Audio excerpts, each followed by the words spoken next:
Olá, pessoal, sejam todos muito bem-vindos a mais um videocast da Ped Papers, a página onde você aprende pediatria mesmo tendo pouco tempo para estudar. Meu nome é Lígia Lawande, sou pediatra, sou gastroenterologista pediatra e hoje eu trouxe um tópico que não tem nada a ver com a minha área. A gente vai ler um documento científico da SBP sobre parassonia, sobre distúrbios do sono.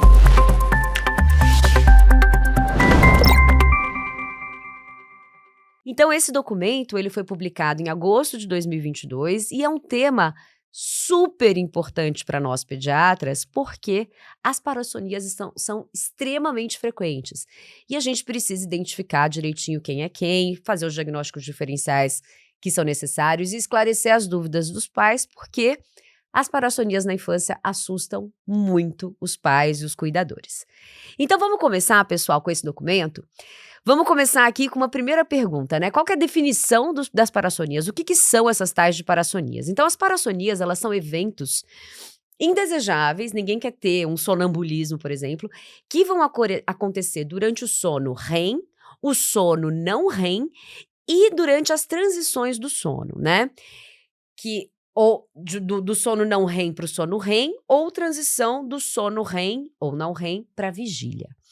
Então a gente sabe, né, primeira coisa, não sei se vocês sabem, né, qual que é a diferença do sono REM e sono não REM. Então o sono não REM é aquele sono que predomina no início da noite e geralmente ele não está associado a sonhos. O sono REM é Rapid Eye Movement, é aquele sono que tem os movimentos rápidos do olho. Ele está associado, é o momento onde a gente tem os sonhos e geralmente ele predomina no segundo terço da noite, né, mais pro final do sono. A primeira fase do sono geralmente é o sono não REM. E a gente pode transicionar do não REM para o REM várias vezes durante a noite. E também temos aqueles momentos onde a gente está transicionando da vigília para o sono, do sono para a vigília. O paciente pode acordar algumas vezes durante a noite, tá? Essas parassonias, elas podem ser acompanhadas de movimentos, de comportamentos, de emoções, de percepções, de sonhos ou até mesmo de manifestações de atividade do sistema nervoso autonômico, tá? Em relação à fisiopatologia, né, como que ela acontece, a gente sabe que durante os episódios de parassonia, uma parte do cérebro está num estágio de sono e uma outra parte do cérebro está em outro estado. Então tem uma parte está em sono REM, uma parte está em sono não REM, ou uma parte está no sono e a outra parte está em vigília. E nesse momento onde coexistem dois estágios diferentes no mesmo cérebro, é quando a gente tem uma alteração nas funções cognitivas altamente especializadas, elas ficam diminuídas, e você tem a presença das parassonias. Então, a função cognitiva está inibida, a consciência está inibida, mas a função motora é preservada. E aí você tem as manifestações, tá? A gente classifica as parassonias de acordo com a classificação internacional dos distúrbios do sono, em parassonias do REM, parassonias do sono não REM e outras parassonias. Essa é a classificação, tá? Dentre as parassonias do sono REM, a gente tem distúrbio comportamental do sono REM, paralisia isolada e recorrente do sono REM e distúrbios de pesadelo. As parassonias do sono não REM são as mais frequentes, tá? São aquelas alterações dos despertares, que é o despertar confuso, alterações alimentares ao sono, temos aqui o terror noturno, temos o sonambulismo, são as mais frequentes, tá? E nas outras parassonias nós temos a enurese e o sonilóquio, e todas essas parassonias eu vou explicar direitinho para vocês. Na faixa etária pediátrica, né, que é o nosso foco aqui, os mais frequentes são as alterações do despertar, que entra despertar confuso, sonambulismo e terror noturno, tá? Os distúrbios de pesadelo, a enurese do sono e o sonilóquio, que é falar durante o sono, também são distúrbios também são distúrbios frequentes. Então vamos começar com as parassonias mais frequentes, que são as parassonias do sono não REM. Leia-se aqui: despertar confuso, sonambulismo e terror noturno. Vamos falar dessas daqui. Então, as parassonias do sono não REM, elas são as mais frequentes na faixa etária pediátrica e elas tendem a diminuir a prevalência conforme a criança vai crescendo. Geralmente, elas não se associam a nenhuma doença de base. Doença de base seria, por exemplo, um tumor do sistema nervoso central ou narcolepsia. Não tem nenhuma patologia de base.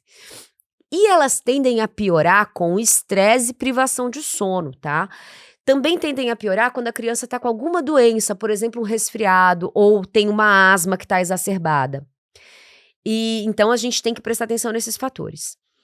Ambiente de sono não apropriado, ou seja, ambiente que tem muito barulho, ambiente que tem muita luz, um local diferente do local habitual da criança dormir, também pode desencadear, também pode ser um fator aí desencadeante para essas parassonias, tá? As parassonias do sono não REM. Os episódios, né, de parassonias do sono não REM geralmente vão acontecer durante o estágio N3 do sono não REM, que é uma fase do sono difícil de acordar, onde o paciente tem um alto grau de inconsciência aqui. Isso explica as orientações que a gente tem que fazer para os pais desses pacientes de não tentar despertar a criança, porque não vai conseguir, tá?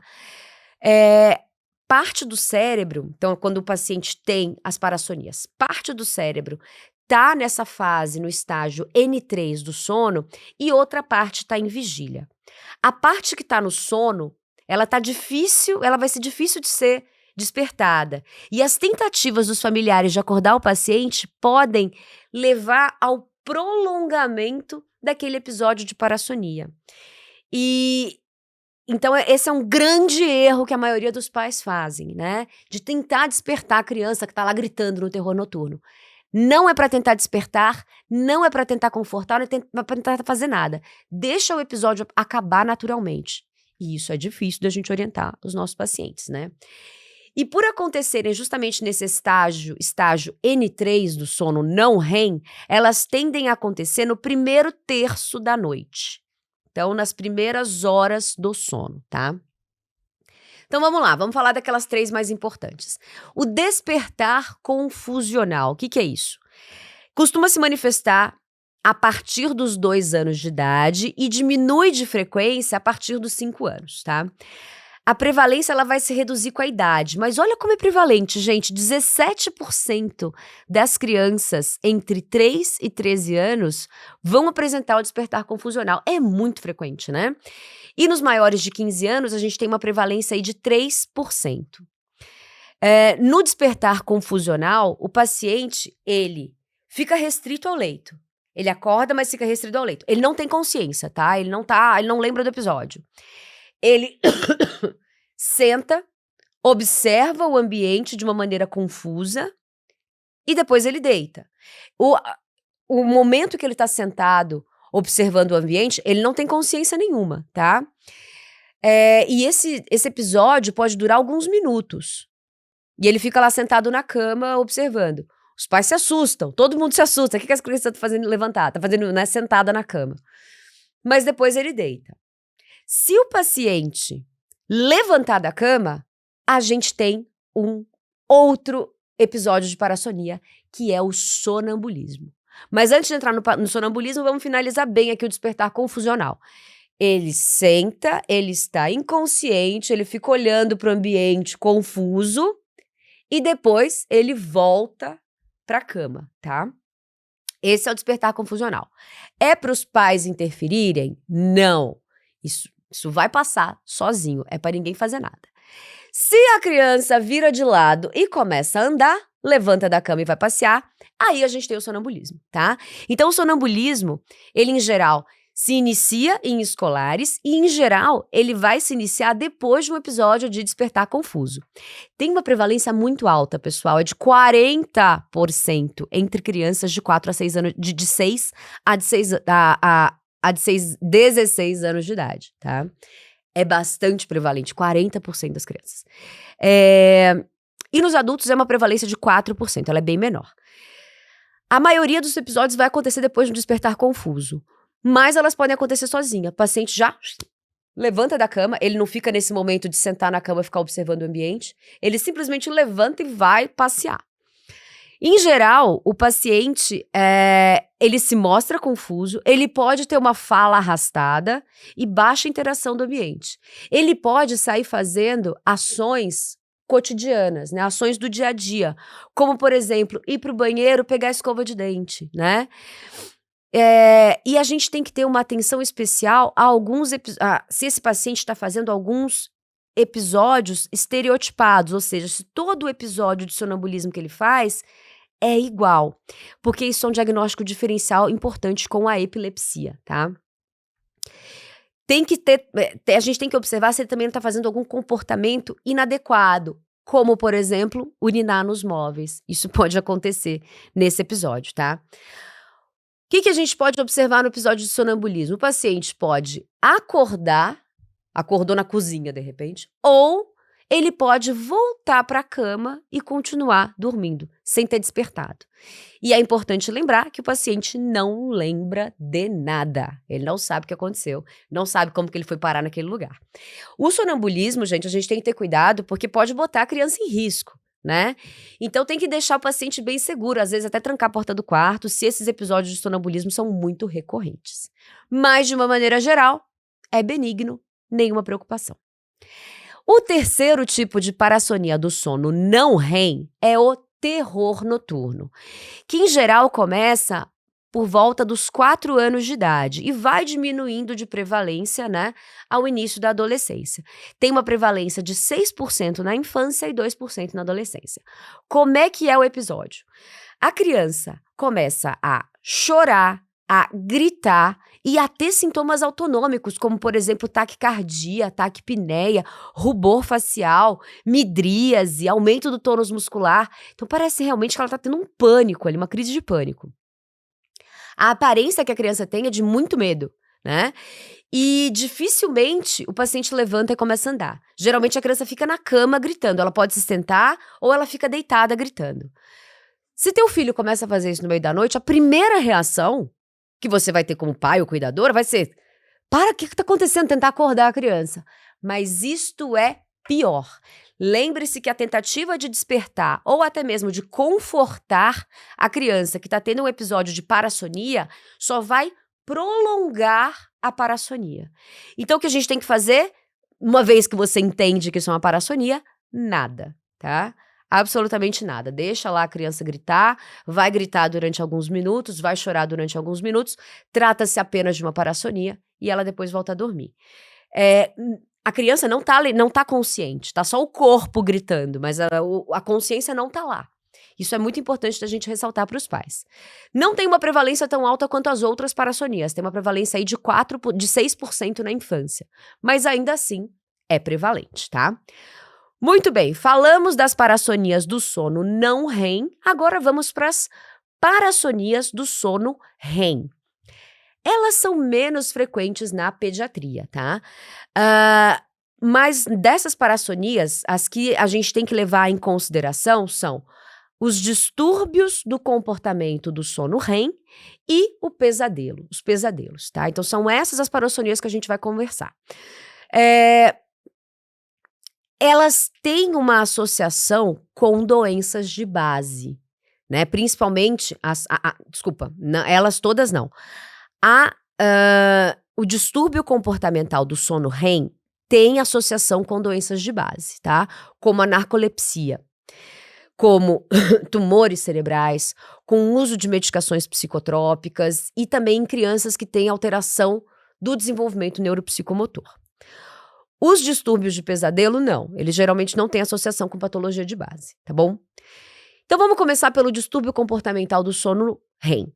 Esses distúrbios, eles são caracterizados por vocalização e ou comportamento anormal durante o sono REM. E o sono REM vai acontecer na segunda metade, né, do maior período de sono, onde os pacientes vão estar com olhos fechados e provavelmente eles estão sonhando. Esse comportamento que o paciente apresenta durante esse episódio parece ser a ação de um sonho. E ele tem a lembrança do episódio depois que ele acorda. Então é como se ele estivesse sonhando, sei lá, que ele tá correndo e ele começa a correr, a fazer os movimentos de corrida, tá? Ele tem uma atividade comportamental completamente diferente, mas que está, não é diferente do sono, mas que está associada ao sonho que ele está apresentando. Acontece na fase REM, então tem sonho associado aí, tá? Numa pessoa normal, na fase REM, ela fica paralisada. Quando ela tá sonhando, ela não tá se mexendo, ela tá parada, né? No caso do distúrbio do comportamento do sono REM, a gente tem a perda dessa paralisia. Então, o paciente retém a movimentação. E ele começa a fazer os movimentos, tá? Diferente dos pacientes adultos, onde existe mais frequência desse distúrbio do comportamento do sono REM, principalmente nos idosos, né? E existe um predomínio do sexo masculino, nas crianças não tem prevalência de sexo, tá? E nas crianças o comportamento violento é mais raro. Nos adultos, o comportamento violento pode ser encontrado. Então, sei lá, ele tá sonhando que ele tá esganando o parceiro, e aí, se ele tem um distúrbio do comportamento do sono REM, ele vai lá e esgana o parceiro. Muito cuidado, né? Porque a gente pode ter aí agravantes para justificar um assassinato, por exemplo. Tô brincando, tá? Mas na criança isso dificilmente vai acontecer. Para confirmar o diagnóstico de um distúrbio de comportamento no sono REM, deve ser realizada a polissonografia com vídeo, né? Ela deve ser complementada com registro de vídeo para correlacionar a presença da atividade motora com os episódios de sono REM, naquele momento que o paciente está sonhando, tá bom? Então, esse é o distúrbio de comportamento do sono REM. É diferente das outras parassonias, porque o paciente lembra, porque ele lembra do sonho e ele lembra da atividade, mas ele não sabe que ele está fazendo aquela atividade durante aquele momento, tá? Distúrbios do pesadelo. Distúrbios de pesadelo também são distúrbios do sono REM, e eles são muito frequentes na pediatria, tá? E a gente deve realizar um distúrbio. O pesadelo todo mundo tem, né? Pesadelo é muito frequente na pediatria, os pesadelos. Mas o distúrbio de pesadelo, ele é diagnosticado quando tem uma alteração na dinâmica familiar, dificuldade de adormecer ou sintomas diurnos na criança. Então, quando aqueles pesadelos estão realmente com muita frequência e alterando a dinâmica familiar. Mas, de uma maneira geral, pesadelos são frequentes em criança. Agora, se a criança tem pesadelo toda noite e tá tendo tá atrapalhando a dinâmica familiar, aí a gente faz o diagnóstico dos distúrbios de pesadelo. Tudo bem?